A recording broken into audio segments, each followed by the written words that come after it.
Mına жерде қандай да бір модуль кіші 2,91 деп тұр, иә? Біз сразу сан үшін саламыз. Мынау x деп белгілейміз, иә? Мына жерде 2,91 деп жазамыз.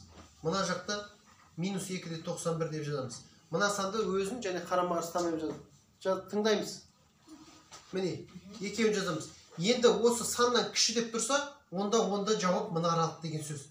Демек, міне, жауабы x-ім минус 2,91 мен 2,91-дің арасы деген сөз. Жауабы міне. Бұл теңсіздіктің жауабы. Ертең сіздерде бүйтіп тұруы мүмкін.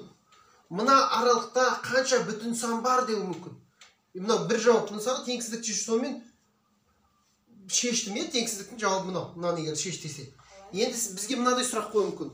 Осы мына берілген теңсіздікте қанша бүтін сан бар? Қанша бүтін сан жатыр? Мына аралықта, мына теңсіздік қанаттандыратын.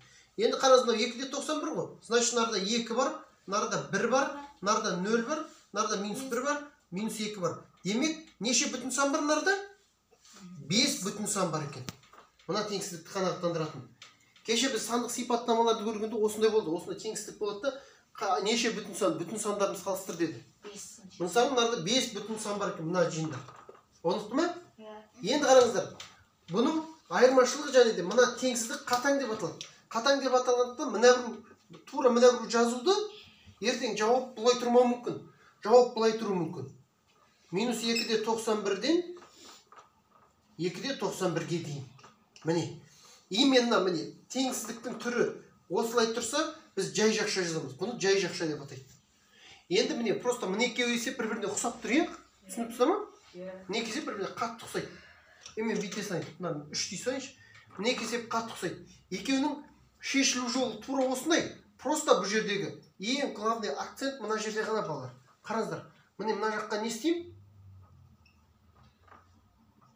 3 пен минус 3-ті не істедім? Не істедім 3 пен минус 3-ті? Кружокты.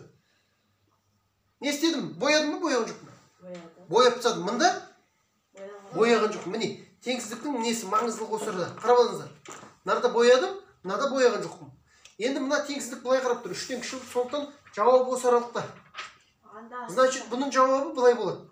Минус 3-тен 3-ке дейін. Міне, именно. Мына минус 3 пен 3 жауапқа кіреді деген сөз. Олыстыр ма? Енді бізден сұраса, осы аралықта қанша бүтін шешім бар?